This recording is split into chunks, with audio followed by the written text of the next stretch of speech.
પણ એના જીવનમાં જે જે ઘટના આવી હોય ને અને ખરાબ ઘટના એને નજર સામે અંદર મનમાં આવે ને, કારણ કે એ પ્રિન્ટ અંદર હાલતી હોય, એ રિવર્સ કરીને ફોરવર્ડ કરે પાછું, કારણ કે જેટલું જીવી ગયા એનું ત્યાં ચિત્ર ચાલતું હોય, ગુપ્ત ચિત્ર અહીંયા છે, એક બીજો કોઈ નથી જાણતો પણ પોતે જાણે છે. અને એ બધી પ્રિન્ટ હાલતી હોય ને એમાં આપણે કે બાપા રામ નામ લો, બાપા બા રામ નામ લો, હું રામ નામ લે એનું આખી જિંદગીનું સરવૈયું હાલે. આ જિંદગીના ચોપડામાં સરવાળો માંડજો, મનને મહેતાજી કરી કામે લગાડજો. એટલે અંતકાળે આપણે કહી શકતા નથી, કારણ કે તે પછી જવાનું છે અને લખવા રહેતા નથી. 12 દિવસ સુધી આત્મા આપણે ત્યાં કુટુંબમાંથી દૂર નથી ગયો.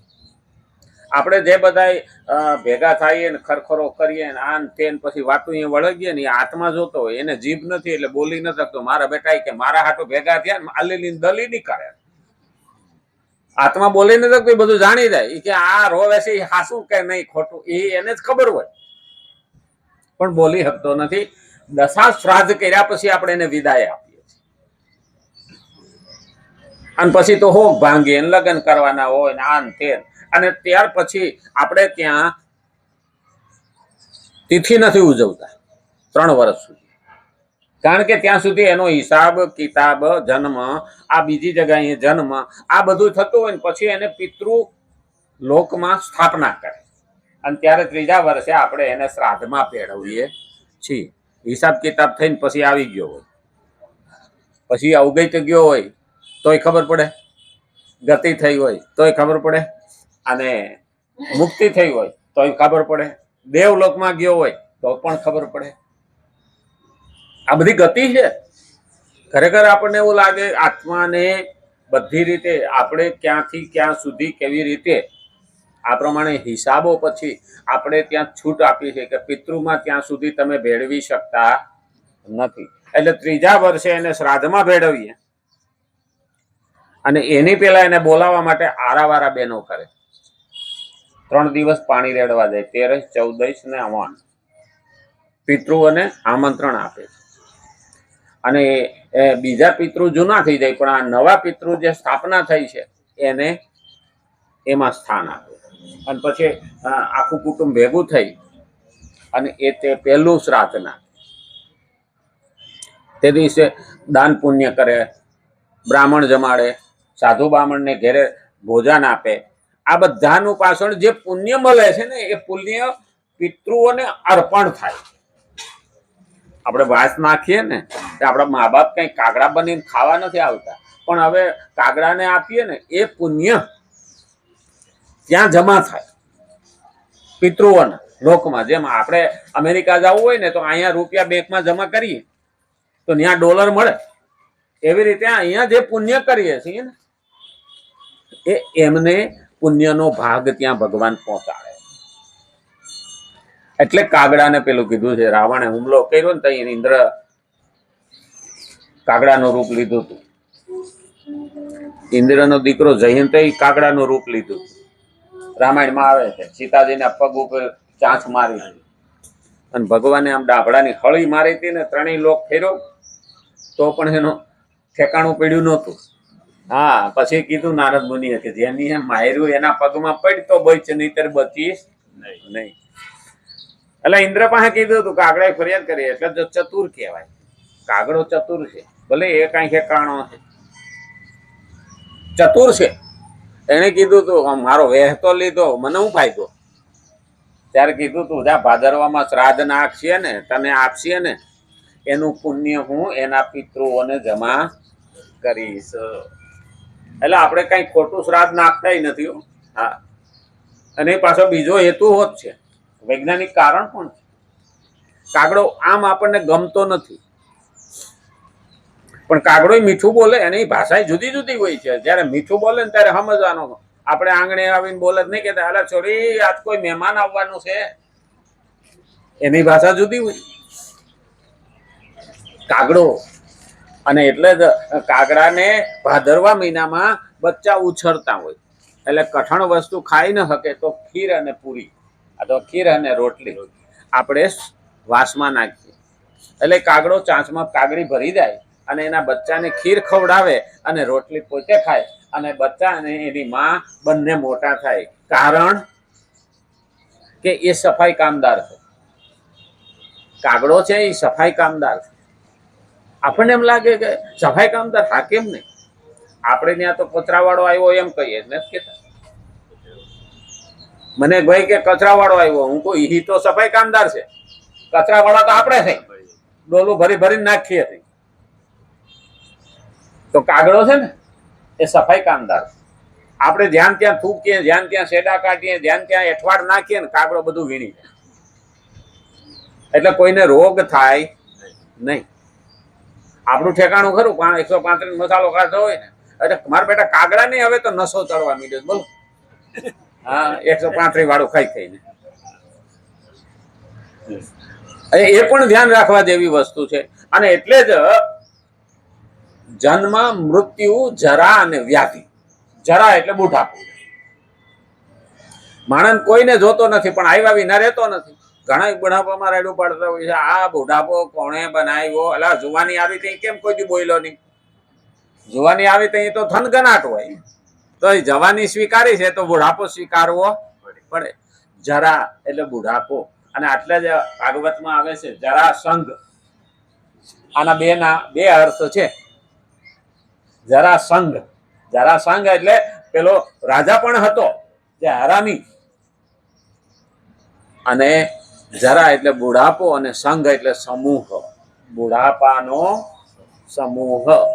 તો શું આવે? બુઢાપાનો સમૂહ શું આવે? 17 વખત જરાસંઘ હુમલો કરે અને 18મી વખત કાલ યવન હુમલો કરે. આ પહેલું યાદ રાખવાનું કે આ દેહમાં 17 નોટિસો આવે, તને લઈ જવાનો છે જરાસંઘ. કારણ કે આમાં તો બધું કળવા માંડે. આંખે મોતિયો આવે, કાને સંભળાય નહીં, હાથ પગ હાલે નહીં, ઢીચણ દુખવા માંડે, હાથ પગ ધ્રુજવા માંડે, દાંત પડી જાય. ખરેખર તકલીફો જે આવે ને, જરા સંઘ અને જરા અને વ્યાધિ. વ્યાધિ એટલે ચિંતા અને વ્યાધિ એટલે રોગો. વ્યાધિ કીધું છે, રોગને સંસ્કૃતમાં વ્યાધિ કીધું. એટલે રોગો, રોગો ઘેરવા માંડે. બુઢાપાના રોગો આવે, વાહ, દુખાવો, અંધાપો, બેરાપણું અને ડાયાબિટીસ, મીઠી પેશાબ, પ્રમેહ કહે છે આયુર્વેદમાં ને, અને બીપી, બ્લડ પ્રેશર. આ બધા રોગો એક પછી આવવા માંડે. આ 17 નોટિસો છે. પછી કાલ યવન આવે. ભગવાને તો બીજા પાસે મરાવ્યો, પણ આપણે એને હટાડી શકતા નથી. ટાળે કોઈનું ટળતું નથી. મૃત્યુ નક્કી જ છે. તો મૃત્યુ આવતા પહેલા જે મારાથી થાય ને એ ઉકલ. આ પહેલી નોટિસ છે. આપણી પાસે કોઈ દસ્તાવેજ નથી કે હું એટલા વર્ષ કે એટલા દાડા જીવવાનો છું. તો જ્યારથી મને સવારે ભગવાને ઉઠાડ્યો છે તો આજનો હિસાબ આજે કરી લો. કાલે કોને જોઈ છે? ન જાણ્યું જાનકી નાથે કાલે સવારે શું થવાનું. કાલ મને ખબર નથી કાલ શું થવાનું છે. અને કાલ આપણે અહીંયા હિસાબ નહીં હોય, કોને ખબર? ઘણી વખત આપણે બધું જ નક્કી કરીએ ને, અને એવા કડે સડી જઈએ, આખો દાડો ચા પાણી પણ ન મળે. ખાવાનું તો ઠીક છે, અને કોઈ દી નક્કી ન કર્યો હોય ને તો પણ હારામાં હારું ખાવાય મળે ને, હારામાં હારી ચા પાણી મળે. હા, ભગવાન કે તારું ક્યારે નક્કી થાય એ મારે જોવાય. અને એટલે તો બહેનોનું આણું નક્કી થાય, પણ આપણું આણું નક્કી થતું નથી. બહેનો 2 વખત વળાવીએ છીએ, આપણને 1 વખત જ વળાવે. હા, પેલું બહેનોનું આણું હારે થાય ને ત્યારે થાય, ત્યારે મા બાપ વળાવે. હારે જાય ત્યારે મા બાપ વળાવે, અને ભગવાનને ઘેરે આણું વરે ને ત્યારે દીકરા વળાવે. દીકરા દીકરીઓ એનું 2 વાર થાય, આપણું તો 1 જ વાર થાય. હા, આપણે તો સહી ન્યા છીએ નથી. બહેનો દીકરો જૈનમો ત્યાંથી પાડો, મરે ત્યાં સુધી પાડો. એને કઈ ફેરફાર થાય નહીં. આપણું 1 જ વાર. મોટા ઘરનું આણું આવે ને એટલે પછી આપણને વળાવા આવે છોકરા, અને છોકરા અંદર રાજી થતા જ હોય, બાપા ગયા છે કે હવે મિલકતના ભાગ પાડશું ને આપણા ભાગમાં આવે છે. મારા બેટા એવું જ ધ્યાન રાખીને બેઠા હોય. હવે છોકરા બેઠા હોય કે વહુ બેઠી હોય એનું નક્કી નહીં. હા, વહુ પર છોકરા ને કે છોકરો મોર પર. હવે આપણું ને આપણું હથિયાર આપણા સામે ઊભું કરે તો હું કરી લો. હા, એટલે વહુ બહુ બહાર નો આવે એટલે છોકરો બદનામ થાય. નહીં તો પછી વર્ષ સુધી મા બાપ હારા લાગતા હતા પછી નો હારા લાગે ને કારણ શું? પણ ઓલી છે ને ઢાલ, આ બંદૂક મશીન ગન ચલાવે ને એ લોકો એનો ઓથલીઓ. હા, એ આગળ કઈ વસ્તુ હોય ને એને આડો હંતાઈ પછી મશીન ગન હાકે. એમાં આ વહુ છે ને પૈણી ના આવે ને સાસ ભી કભી બહુ થી. વહુ કોક દીક હાહુ કોક દીક વહુ હતી એટલે એને ખબર જ હોય કે હા આગળ ધણીને ધરો ને એને ખંભે રાખીને બંદૂક આંકો. એટલે હાહુ બોલી શકે નહીં. આ તો હાહુ બહુ બાધી હતી. ડોશીમાં પાસે છોકરો હતો, છોકરાને છોકરો રમતો હતો. માજીનો બહુ હેવાયો. હા, વહુ નોખી થઈ, મારો છોકરો લાવો કે. હાહુ બાધ્યું. હા, મારો છોકરો લાવો કે લવ લઈ જાઉં કે. ઓલી હાહુ કીધું નથી દેવો જા. નહીં કે મારો છોકરો લાવો. તો હાહુ કીધું એક શરત. તો કે હું? તો મારો છોકરો દઈ જા ને તારો લઈ જા.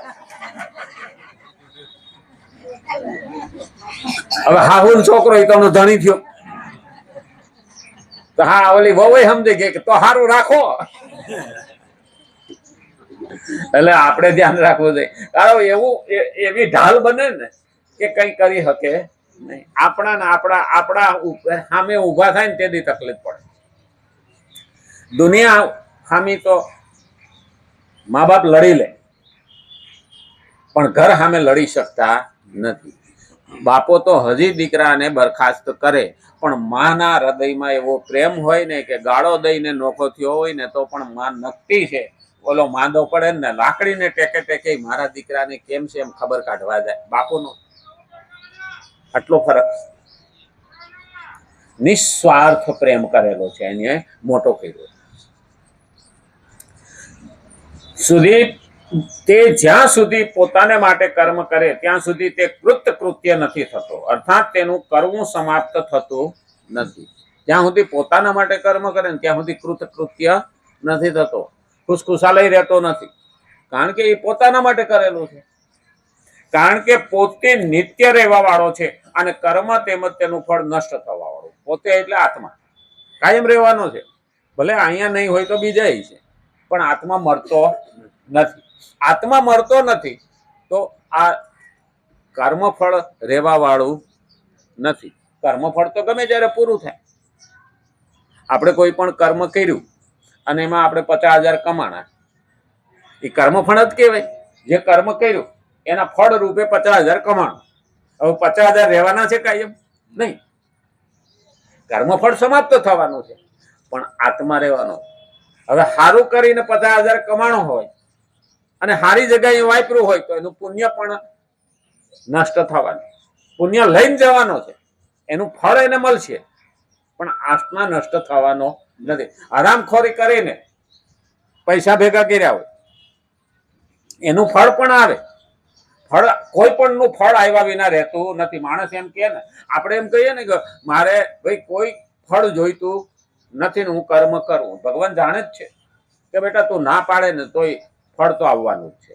તો પછી આપણે ના પાડવામાં આપણું જાય શું?